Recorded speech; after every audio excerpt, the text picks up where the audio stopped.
My name is Michael Brooks. I'm a multiple disability teacher, 7th and 8th grade at Ridgway Middle School. I thought the presentation was powerful because it provided very interesting feats of normal objects, things that people understand to be indestructible or very resilient, and showed that through training, something that was once seemed impossible is very tangible. And, it's not like an easy feat to accomplish, and it requires a great deal of work. I like the connection with the cards. Adding one card a day until you could rip the entire deck seemed like a clear fit to what we do as educators. Kind of build one step at a time, and before you know it, at the end, you can do something that you couldn't think you could do before. Going off what Mike said, John Listino, school psychologist and counselor, Edgewater Park Schools. Done this work for about 40 plus years, and this was one of the best presentations I've been to in a long time. And here's the reasons why I liked it. One is it wasn't abstract, it was concrete, real things kids saw, the teachers saw, that were really evident that if you put your mind to it, it can be tough, but you can work it out. Like Mike said, the card technique, the idea about one card at a time, increasing your ability to handle a more complex issue is really important. I like the three parts that you talk about: the individual, the group, and the mindset. That if you keep working on this in a specific fashion, you can get better at it. But like we all know, Thomas Edison didn't fail the thousands of times. He failed many different ways that he knew how to do the light bulb better. I think your engagement with the kids was really nice. It was calm, relaxed, and it also showed our youngsters interested. There was a quiet laughter and ooh factor that doing things in front of the youngsters is just fantastic. You can say, there's an old saying, after all is said and done, there's a lot more said than done. And what you proved, you could do this action right in front of everybody. So I really, really like that.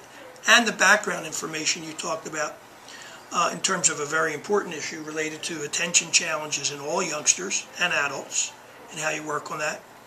Proper use of medication, but also the proper use of motivation, I would imagine training, etc. And the other part about interpersonal relations, that the more that you're assertive, there's less of a chance for that harassment, intimidation factor to occur. That as you became more assertive, and I would think really self-agency, that you knew that wasn't going to happen as much. There's a really big part of that in the whole bullying issue. Like, where do we draw the line, right, Mike? Where conflict is, where... Right, I think in sharing the stories about yourself, you provided to be very accessible to the kids. I think also the fact that it was very real in passing like the items out, to feel these powerful items, something like you said, like people assume can't be done. And so the mental component to where you were able to lift more with your eyes closed because you never thought you couldn't do it. These are all things that we honestly say a lot. We say a lot of times to kids, you know what I mean? But to practice what you preach, this would be a pure example of something I would assume I could not do. I know the ability of my mind and what I can learn and not learn, but I would assume I can't bend a wrench, and or we assume humans can't bend wrench. Like, you know what I mean? Like, we assume that we as humans can't do these things, and when it becomes real, I think it's the perfect connection to being able to attain something you thought was,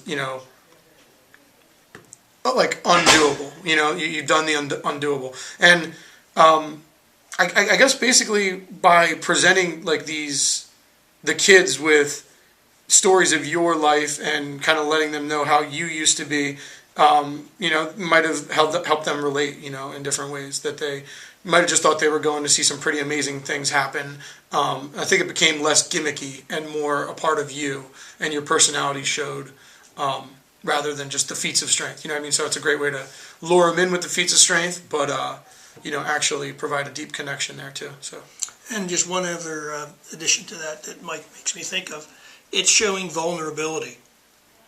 it's okay to be less than perfect, but you can work on these things. And as Mike knows, and our students, we really are interested in what students think about themselves. It's a major important factor in this school. We have a whole initiative on mindset.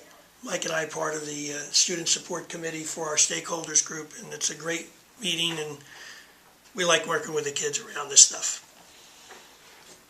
Awesome. Thank you so much. That was awesome. Thank you, Great. Eric. Appreciate all your work and your support. I'd like to have you come back again. I would love to be back. Okay? Sure.